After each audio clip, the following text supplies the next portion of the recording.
제가 지난주에 한 젊은 목사를 만났는데 두 가지 신앙의 문제를 가지고 고민하면서 제게 질문을 해왔습니다. 하나는 자기가 목사인데 예수님처럼 그렇게 살지 못한다는 것에 대한 괴로움의 문제이고, 다른 하나는 착하고 선해야 되는데 그러지 못해서 하나님 앞에 부끄럽다, 이런 문제입니다. 어떻게 하면 예수님처럼 그렇게 살 수 있겠느냐, 저한테 질문을 합니다. 첫 대답은 너무 애쓰지 마라 그랬습니다.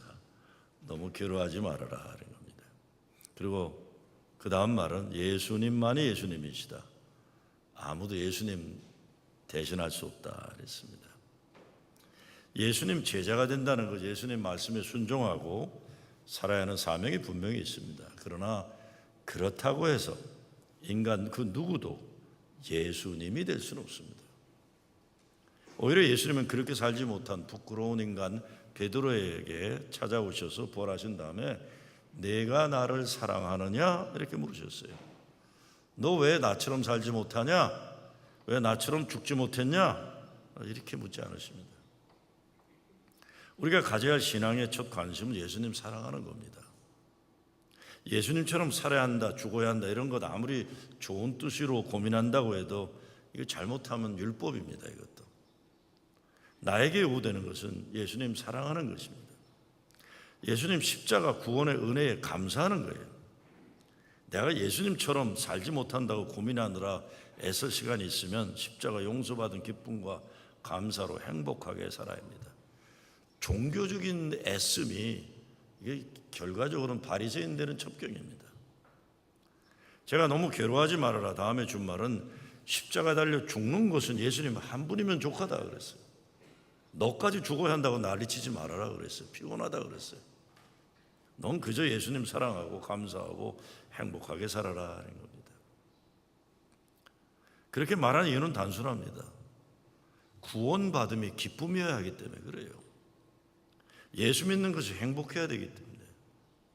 괜히 그냥 애써서 몸부림치는 거, 이거는 보기가 자연스럽지가 않은데 너무 종교적인 부자연스러움이 많아요. 예수 믿는 행복이 세상 쾌락 아니고 세상 자랑, 세상에 누리는 부귀영화는 아닙니다. 예수 믿는 것은 죄에서 자유하는 것이고, 죽음이 우리의 두려움이 아니라 죽음을 이기는 주님 사랑 안에 사는 것이고, 육신의 생명이 끝나면 천국 영생 누리고 부활 승리를 사는 겁니다. 율법이 아니라 복음입니다. 영원히 그렇게 살지도 못할 것이면서 못 사는 것을 괴로워한다는 것 잘못하면 이거 위선입니다. 거꾸로 마치 자신이 자기 노력으로 그런 경제에 이르고 있다고 여긴다면 이거는 교만 중에도 큰 교만입니다. 제가 1980년대 초반에 시카고 대학 교회를 개척했습니다. 주로 대학원에 유학을 온 학생 가족들이 교인이었어요. 그 당시 김재하 시인이 쓴 오적이란 거기에 관계되는 사람들이 제일 많아요. 당시에 노태우 대통령 딸도 와 있었고, 최태원도 와 있었고, 서울시장 오치정 씨 아들도 와 있었고, 그러니까 김재하가 얘기하는 이 독재 그룹의 자녀들이 제일 많이 와 있던 게 시카고 대학이었어요. 대학원생들 중심으로. 근데 대학원에 유학원 학생 가족들이 교인이었는데 공부가 힘들기도 했지만 그 당시 대한민국이라는 나라도 어려웠는데 개척까지 얼마 되지 않았는데도 한 70명 모여가지고 진짜 재미나게 잘했어요. 되게 대한민국에서 가장 좋다는 대학 출신 대학원생들이 와 있으니까 매길 안 해도 알아서 잘 굴러가는 그런 교회였어요. 저는 제가 목회를 참 잘했다고 생각했습니다. 난 내가 목회를 잘하나 보다. 이렇게 실력이 출중한 교인들을 내가 이렇게 하고 목회를 하나 보다 생각했어요. 훗날 제가 애틀랜타에서 목회할 때 한국에 나가서 크게 성공한 집사 한 사람이 저를 찾아왔어요. 반갑게 만나서 이야기를 하는데 그 집사님이 이런 말을 합니다. 네, 목사님, 이제는 말씀드릴 수 있을 것 같아서 말씀드려도 될까요? 그랬더니 뭔데? 그랬더니 근데 그때 참 우리 힘들었습니다. 그래요. 뭐가 힘들었어요? 행복하지 않았어요? 그랬더니 목사님 힘들었어요. 특별히 절기 때만 되면 힘들었대요. 크리스마스 때, 감사주일 때, 부활주일 때 참 힘들었대요. 뭐가 힘들었냐? 목사님은 부활주일 날도 5.18 광주 얘기하면서 우시고 전두환 타도 설교하시고, 추수감사절 날도 5.18 얘기하면서 우시고 전두환 타도 얘기하시고, 크리스마스 때도 5.18 광주 얘기하면서 전두환 타도를 얘기하셨대. 그리고 혼자 울었대요 늘. 목사님 그럴 때마다 우는 거 보기 참 힘들었습니다. 그래. 내가 진짜 그랬단 말이야. 예. 목사님은 특별한 주일마다 그렇게 5.18 광주 얘기만 하셨습니다. 진짜 내가 그랬어? 그랬어요 목사님. 우리가 착해서 견뎠던 겁니다.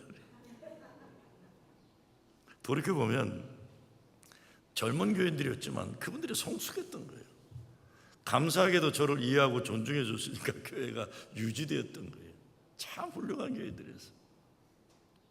생각해보면 당시에 저는 나의 의로움이 참 강했었던 생각이에요. 나는 정의로운 목사다 이런 거.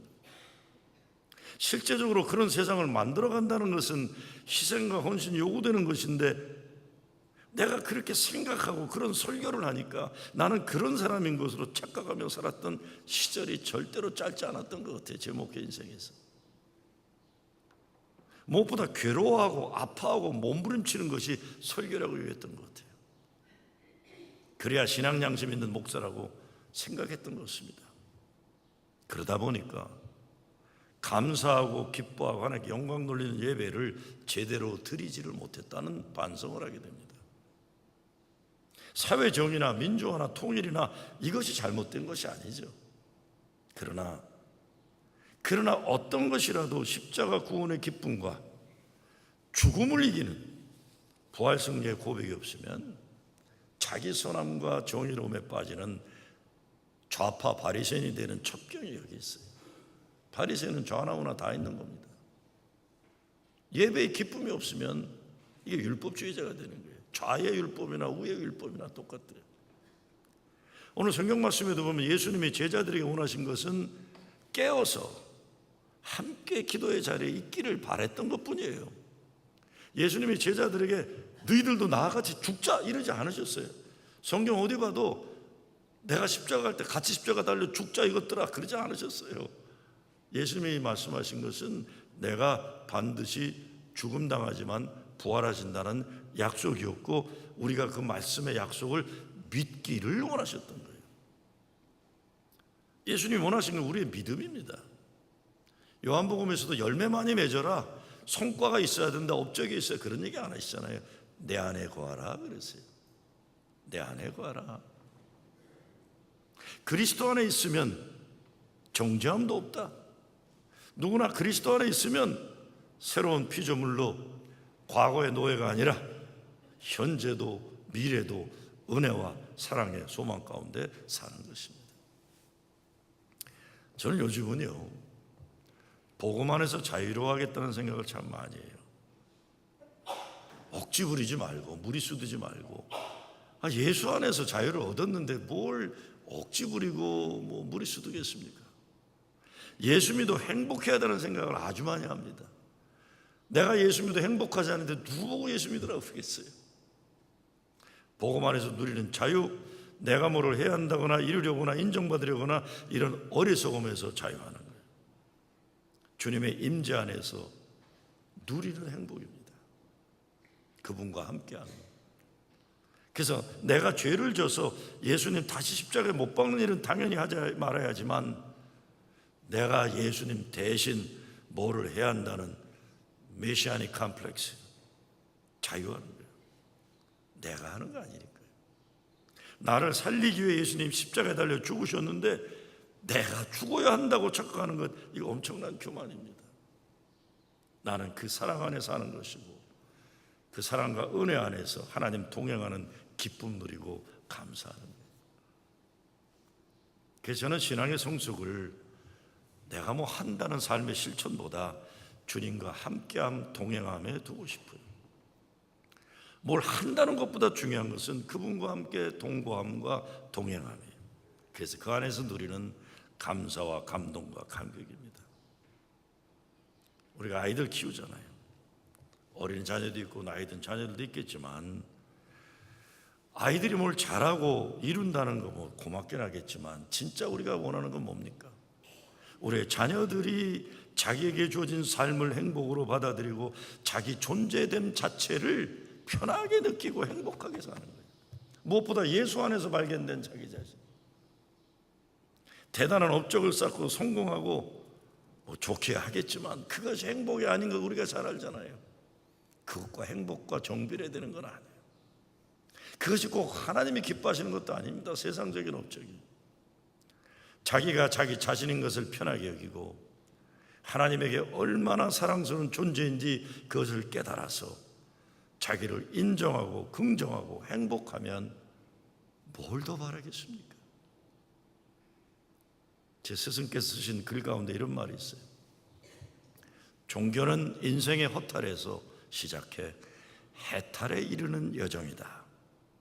무의미를 탈출하여 무아에 도달하는 장도이다. 공허를 헤어나와 허공으로 돌아가는 순례이다. 다시 말해 종교는 자아 발견의 씨가 떨어져 자기 초월의 꽃을 피우는 과정을 이름한다 그랬어요. 이를 존재의 뿌리와 날개라고도 한다 그랬어요. 생각해 볼래요. 인생은 하나님이 만드시고 기뻐하신 나라는 존재가 살아나는 것인데 진정한 나라는 존재를 잊어버리고 살면서 정신없이 사는 게 잘하는 줄 알고 헛되고 부질없는 일에 열심히 뛰어다니면 그건 허탈이에요. 무의미고 허망함인 거예요. 우리가 찾아야 하는 것은 계속해서 껍데기를 벗고 또 벗으면서 거듭 다시 또다시 하나님이 만드시고 기뻐하신 나를 찾는 것, 이게 해탈이에요. 나를 비움으로 지극히 겸손해져서 하나님이 들어오실 내 인생의 거룩한 공간을 남기는 것, 이 자아 발견과 자아 초월이 여기는 겁니다. 허탈에서 해탈로, 공허에서 허공으로 들어가 자기 발견과 자기 초월의 경지에 이르는 노력이 우리에게 필요한 것입니다. 그런데 이런 노력이란 우리 예수 믿는 사람들에게 있어서는 예수님 십자가에서요 자기 발견과 자기 초월이에요. 그래서 바울이 뭐라고 합니까? 나는 그분에게 발견됨을, 그분을 아는 것이 내 인생의 최고의 행복이다 그랬어요. 다른 거는 헛된 분토와 같이 여긴다. 벌써 오래전에 유행하던 가시나무란 노래를 만든 사람이 자기와 하나님의 관계를 표현했던 노래입니다. 내 속엔 내가 너무도 많아 당신의 쉴 곳이 없네. 내 속엔 헛된 바람들로 당신의 편할 곳 없네. 내 속엔 내가 어쩔 수 없는 어둠, 당신의 쉴 자리를 빼고, 내 속엔 내가 이길 수 없는 슬픔, 무성한 가시나무 숲 같네.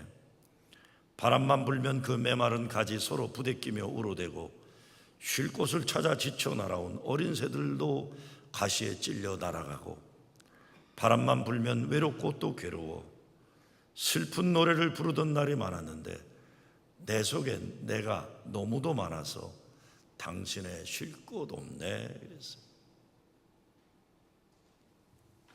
내 속에 내가 너무 많다는 겁니다.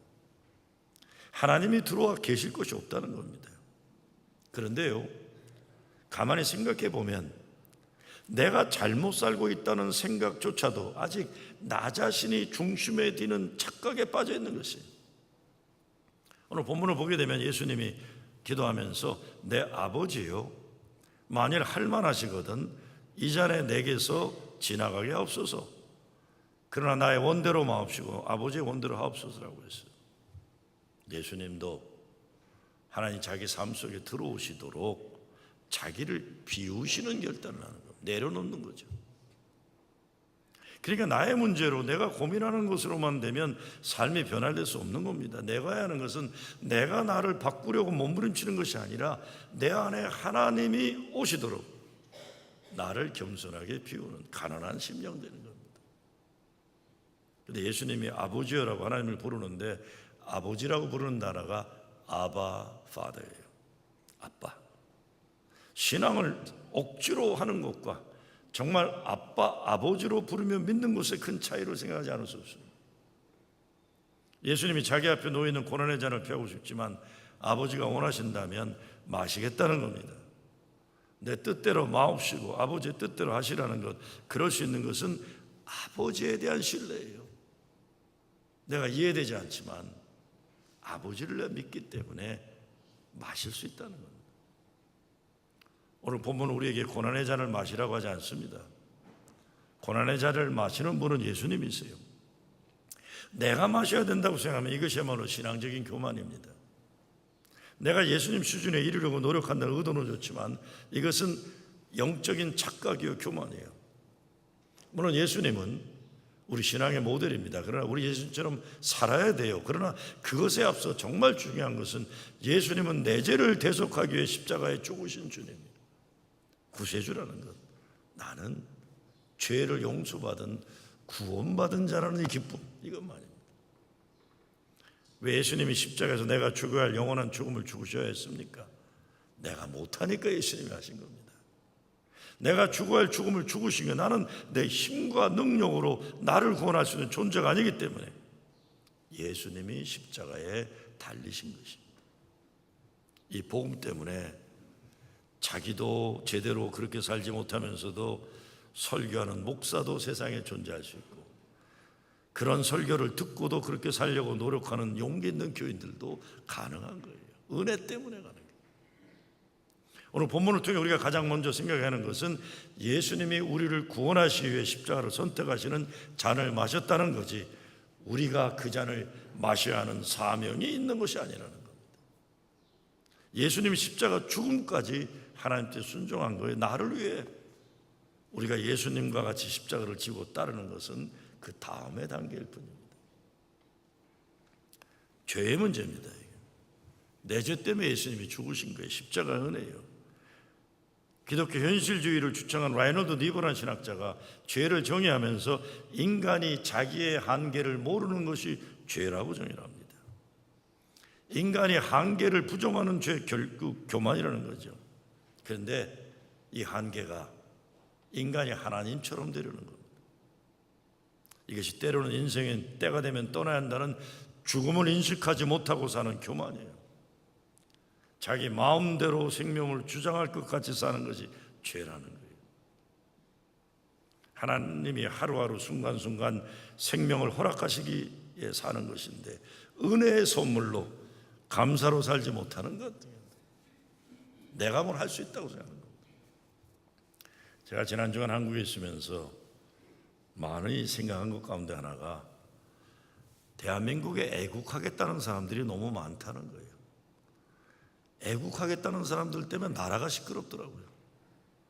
또 교단을 목숨 걸고 지키겠다는 사람들 때문에 교회가 어지럽더라고요. 계속 재판이에요. 내 조국 기독교 대학은 계속 재판이더라고요. 왜? 자기가 옳기 때문에, 자기 뜻이 돼야 되기 때문에. 그런데요, 제가 미국에 46년간 살아가는데 요즘처럼 미국 사람들이 애국심 높은 거 본 적이 없어요. 근데 그 애국심이라는 게 나라를 어렵게 하고 많은 사람들 아프게 하는 애국심이에요. 미국을 사랑한다고 하는데 어떻게 보면 미국을 하나님 축복의 나라로 만들지 못하고 저주하게 만드는 부끄러운 나라로 만들겠는 거예요. 성조기는, 태국기는 여기저기 흔들어대는데 그 애국심이라는 것이 나라를 사랑하는 게 아니라 그 땅의 사람들을 두렵게 만드는 거예요. 백인 민족주의 미국은 인종차별적이고 반이민 문화 공포사회를 만들어내고 있어요. 이런 못난 백인 민족주의 인종차별 운동에 교회들도 동조하고 동참하고 있는 거예요. 이런 기가 막힌 현실 때문에 미국의 젊은이들이 교회를 대거 떠나고 있어요. 이게 교회냐 이렇게 됩니다. 한국에도 보니까 애국해야 한다고 정치 참여하는 목사들 가만히 보면 이게 목사라고 하기 어려운 사람들이에요. 이 방송에 나가니까 다시 한번 얘기합니다. 애국한다고 난리치는데 목사라고 하기 어려운 사람들이 정치 집단 만들어가지고 나라를 어지럽히고 있어요.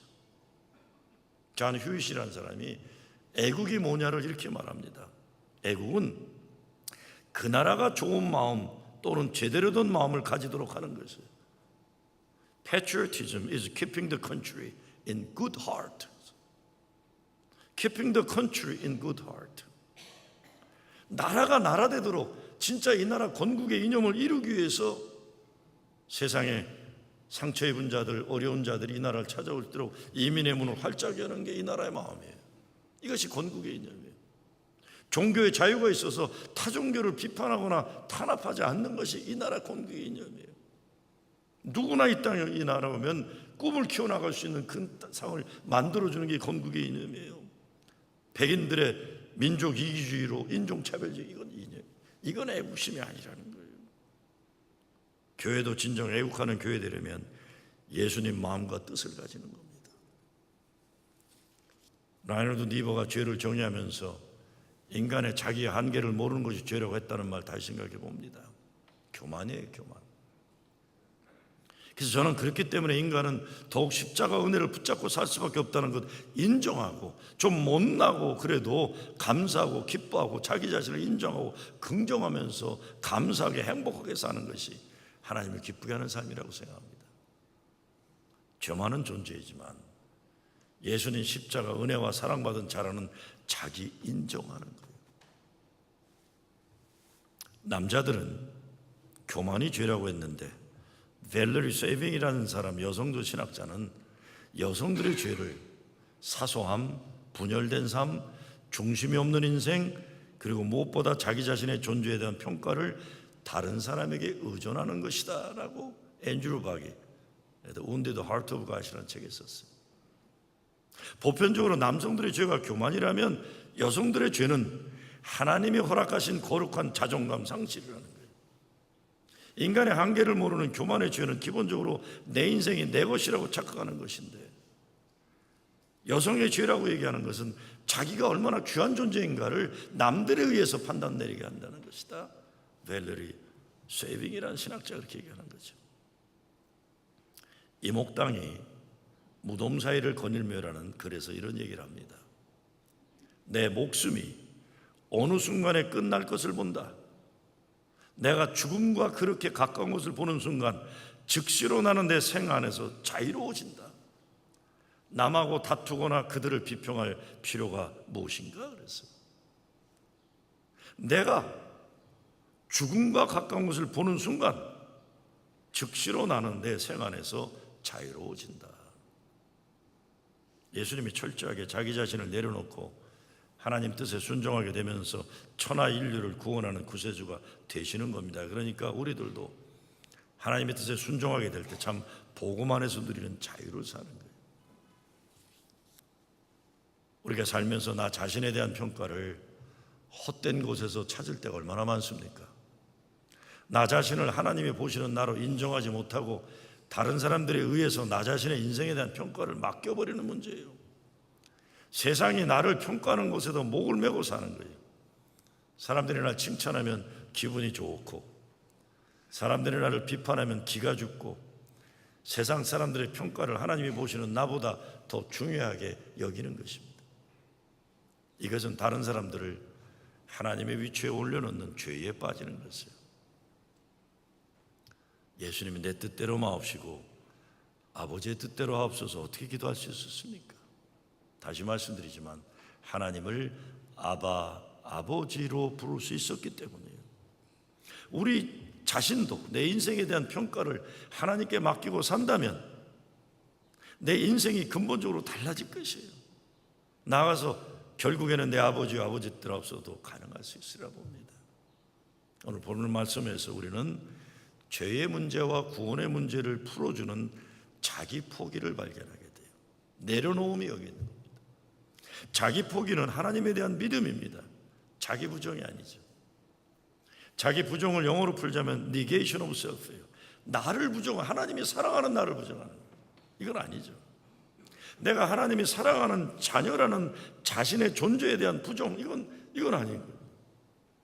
예수님이 나를 구원하시기 위해 십자가 달려 죽기까지 사랑한 고귀한 존재라는 자기 존재에 대한 부정은 죄예요, 죄. 옛날에 무디 선생이 집회를 하다가 자기 자신을 비하하고 인생을 계속 불행하게 살아가는 젊은이에게 화를 내셨다는 이야기가 있습니다. 이놈아, 네가 뭔데 하나님이 그토록 사랑하는 너를 네가 사랑하지 않을 수 있단 말이냐. 예수님이 너를 구원하기 위해 십자가 달려 죽으시기까지 그렇게 사랑했는데 어찌 너를 사랑하지 않을 수 있단 말이냐. 폴 틸릭이라는 신학자는 그래서 믿음이란 내가 하나님의 자녀라는 존재를 부정하는 모든 세상의 유혹과 협박이 있음에도 불구하고 하나님의 자녀로 존재하는 용기다 그랬어요. 하나님의 자녀로 존재하는 용기. In spite of all threats of non-being, 나를 아무것도 아니라고 하는 위협이 있음에도 불구하고 하나님의 자녀로 존재하는 그 용기, 이게 믿음인 거죠. 여러분들아, 난 하나님의 아들이다. 세상아, 나는 하나님의 딸이다. 너희들이 감히 나에게 어떻게 하느냐는 거예요. 자기 부정이라는 건 참 무섭습니다. 우리가 인생 살아가면서 조금씩 세상을 보는 눈과 마음이 너그러워지는 건 하나님의 눈과 마음으로 나를 보고 남들을 보게 되는 거예요. 그래서 남들에게 야박하지 않게 되는 거예요. 못나게 사는 사람 봐도 아유 전 하나나 뭐가 다를까 생각하는 거예요. 나도 저런 모습이 있는데. 못나게 사는 다른 집안의 애들 봐도 아유 저 부모는 왜 저래 이러지 못하잖아요. 그래 나도 인생 살면서 겪고 있고 나도 겪게 될지 모르는데 얼마나 힘들까 저 옆에 있네 이렇게 되는 거예요. 자꾸 야박하게 못된 잣대 들지 않는 것이죠. 자기 부정이란 위험한 겁니다. 하나님이 나를 긍정하시기 위해 독생자 그리스도와 십자가의 생명을 맞바꿔 마셨는데 그런 나를, 그런 위대하고 중요한 나를 내가 부정한다면 하나님에게 큰 아픔인 거예요. 다른 사람에게도 마찬가지죠. 그를 위해 주님 십자가 달려 죽으셨는데 내가 누구라고 그를 그렇게 부인하고 정죄하고 판단할 수 있는 겁니까? 내 존재됨, 하나님의 자녀의 존재됨이 가치를 귀하게 여기지 못하고 미래에 대한 위대한 꿈결을 포기하고 좌절시키는 이런 것들, 나로 하여금 나를 부정하게 만드는 것들, 남들에게서 오는 것만이 아니라 나 자신이 나를 그렇게 만드는 경우가 얼마나 많은지 모릅니다. 여기에서 벗어나는 것이 구원입니다. 하나님의 나에 대한 긍정을 인정하는 게 구원이에요. 예수님 십자가 사랑을 인정하고 하나님 나를 천하보다 귀하게 여기는 존귀한 존재답게 당당하게 사는 것이 구원받은 삶이에요. 부모는, 가정은, 교회는 이걸 위해 존재하는 거예요. 세월호에 대한 책을 읽다가 세월호의 트라우마를 이겨내는 상담하는 사람의 책을 읽다 보니까 어느 고등학생 아이의 얘기가 나와요. 긍정의 주요성. 이 아이가 학교에서 다른 아이들과 문제가 있어서 상처를 입고 왔는데 상처를 입고 딸이 왔는데 엄마는 자꾸 딸이 잘했다 못했다 야단치고 너는 이래야 된다 저래야 된다 가르침을 주니까 딸아이가 가만히 있다가 이렇게 엄마한테 외치는 거예요. 엄마는 그러는 거 아니잖아. 그랬더니 엄마는 그러는 거 아니잖아.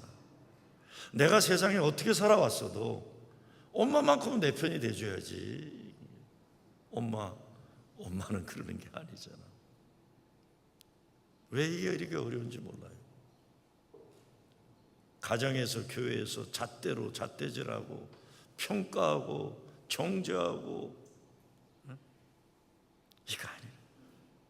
나 같은 죄인을 용서하기 위해서 십자가 달린 주님의 피의 공로로 만들어진 게 교회인데 그래 괜찮다. 긍정해 주는 거죠. 예수님이 널 사랑하신다. 가정도 마찬가지죠. 이래야 된다, 잘해야 된다, 못해야 된다. 너는 기준을 자꾸 세우는 게 아니라 그래 괜찮다. 나는 너를 사랑한다. 두 번째, 자기 포기가 있을 때 하나님이 우리에 대한 긍정이 가능한 겁니다. 하나님이 우리를 위해 하시는 역사가 바로 하나님의 자연인 우리를 부정한 세상을 부정하는 거예요. 이것이 예수님 십자가 사건이에요. 제가 우리 아이들도 사랑하지만 목사로서 교회 아이들 보면 저는 아이들에게 이래야 저런다 저래야 잘 안 해요. 그냥 보면은 껄렁썰렁하고 뭐 보면 알죠. 뭐 고투라는 거 보면 애가 좀 껄렁한 건 알죠. 그러면 그래도 그럴수록 그냥 눈 맞춰주고 어깨 붙잡아주고 쳐주고 긍정하고 싶은 거예요. 괜찮다. 교회에 왔으면 예수님 십자가 긍정을 서로 확인시켜주는 게 교회지. 교회까지 와가지고 얘는 잘났고 얘는 못났고 얘는 얼마나 똑똑하고 얘는 얼마나 못났고 이거 하려면 교회에 뭐로 오겠습니까? 괜찮다. 긍정은 포기하지 말아라. 하나님 너 사랑한다. 제가 공항에서 이제 책을 몇 권 사는데 그 중에 사실 30분 안에 읽은 책이 하나 있어요. 김창옥이 쓴 지금까지 산 것처럼 앞으로도 살 것인가라는 책에 여러 가지 말이 나오는데 그 중에 이런 글이 하나 나오더라고요. 아무리 넘어져도 끝까지 포기하지 말아야 할 것, 나 자신이라고 했어요. 한번 따라해 보실래요? 아무리 넘어져도 끝까지 포기하지 말아야 할 것, 나 자신. 왜? 하나님이 날 사랑하니까. 하나님이 날 사랑하니까. 이게 하나님의 긍정이에요. 십자가 구원의 은혜예요. 구원받은 사람들은 이 긍정받은 자신감과 자긍심을 가지고 사는 사람. 그래서 예수 십자가 때문에 사도 바울이 우리가 사방으로 우겨쌈을 당하여도 쌓이지 아니하며 답답한 일을 당하여도 낙심하지 아니하며 핍박을 받아도 버림받지 아니하며 거꾸로 됨을 당하여도 망하지 아니하고 우리가 항상 예수 죽인 것을 몸에 짊어지면 예수의 생명도 우리 몸에 나타나게 하려 합니다. 이 십자가가 예수를 그리스도로 고백하는 성도들에게 하나님의 위대한 능력이라고 고백하는 거예요. 그래서 마지막으로 우리 예수 믿는 사람들의 궁극적인 신앙의 목표는 내 뜻을 주님 앞에 굴복할 수 있는 거예요. 왜? 믿기 때문에. 그 아버지를 믿기 때문에. 그 아버지를 신뢰하기 때문에. 이것을 영어로 letting go and letting go 하시요. negation of self는 자기 부정이지만 letting go는 내려놓으면 자기 포기예요. 이것이 예수님이 하신 겁니다. 자기 포기에 따라하는 것은 하나님의 뜻에 순종하는 하나님에게 붙잡힌 바 되는 삶이에요. 하나님의 뜻대로 내려놓는다. 제가 설교 말씀 시작하면서 제 80년대 20대 중반 제 목회 이야기를 드렸어요. 아무리 선하고 정의로운 뜻이라고 해도 내 뜻은 내 뜻이에요. 하나님의 뜻이 아니에요. 내 뜻을 하나님의 뜻 아래 내려놓아야 되는 겁니다. 내가 선하고 내가 의롭다, 그건 내 생각이에요. 하나님의 그림 안에서는 오죽하면 예수님이 원수를 사랑하라고 하시면 십자가 달려 죽으시기까지 하셨겠어요. 내가 원수로 보는 사람을 그건 네 뜻이라는 거예요. 이게 어렵죠. 1960년대 미국 시빌 라이츠 무브먼트를 이끌어갔던 대표적인 흑인 지도자 두 사람은 기독교 교회 마틴 루터 킹 목사와 아메리칸 무슬림계의 이슬람의 마콤 엑스가 있었어요. 마틴 루터 킹 목사는 비폭력 운동, 남바일런 무브먼트에 주도했지만 마콤 엑스는 폭력으로도 흑인 혁명을 주장했던 사람이에요. 그래서 둘이 관계가 나빴어요. 아주 싫어했어요. 그런데 마콤 엑스가 감옥에 들어갔다 영적 체험을 하게 됩니다. 그리고 나와가지고 이 사람이 흑인 혁명을 위해서, 해방 투쟁을 위해서 백인들은 모두 죽여야 된다는 생각을 버리기 시작하는 거예요. 원수까지도 사랑하라는 생각을 하게 되고 저들까지도 하나님이 마음을 변하시기를 간구하면서 마틴 루터 킹과 가까워지기 시작해요. 전에는 극과 극이었는데 둘이 종교는 다르지만 뜻이 맞아가기 시작하는 거예요. 여기에 문제가 터져요. 그 꼴을 보지 못하는 거예요. 그래서 어떻게 됩니까? 마틴 루터 킹 목사님은 훗날 백인에 의해서 암살당해요. 그렇죠? 참 그것도 신기해요. 비폭력 운동한 사람은 백인들이 두려워했어요. 나라가 바뀔 것 같으니까. 마콤 엑스는 누구 손에 죽어요? 같이 혁명을 꿈꿨던 모슬렘 혁명군 동지들에 의해서 암살을 당하는 거예요. 왜? 잘 생각해 보시면 예수를 팔아넘긴 가룟 유다는 유대 민족 혁명 독립도 안 했어요. 자기들의 민족 해방이 이게 자기들의 뜻이 하나님의 뜻이라고 생각했기 때문에 예수를 죽이는 거예요. 예수님은 네 뜻은 하나님의 뜻이 아니다, 내 뜻을 하나님에게 굴복시켜야 된다. 그게 십자가 사건이에요. 내 뜻이 하나님의 뜻인 줄 아는 사람들과 집단의 악함이 여기에 담겨져 있는 겁니다. 제가 마콤 엑스 죽어가는 장면을 영화에 보고는 너무나 놀랐어요. 야, 같은 혁명의 동지들에 의해서 저는 저렇게 죽어가야 되는구나. 역사의 아이러니예요. 적을 사랑해야 된다, 원수를 사랑해야 된다는 영적인 체험에 이르게 되니까 모슬렘이지만 마콤 X는 십자가 달려 죽는 거지, 죽어가는 거예요. 또 비폭력 운동한 마틴 루터 킹은 오히려 흑인들이 더 이상 백인들이 견뎌내지 못하고, 물론 FBI의 관계가 있다고 역사가들은 얘기하지만 백인에 의해서 암살당해 죽는 거예요. 내 뜻대로 마옵시고 아버지의 뜻대로 하옵소서. 고난주간을 맞이하면서 letting go and letting God, 나를 비움으로 하나님의 내 인생을 주장하시도록 가난한 심령 되는 여러분 되시길 주의 이름으로 축원합니다. 아버지 하나님, 감사합니다.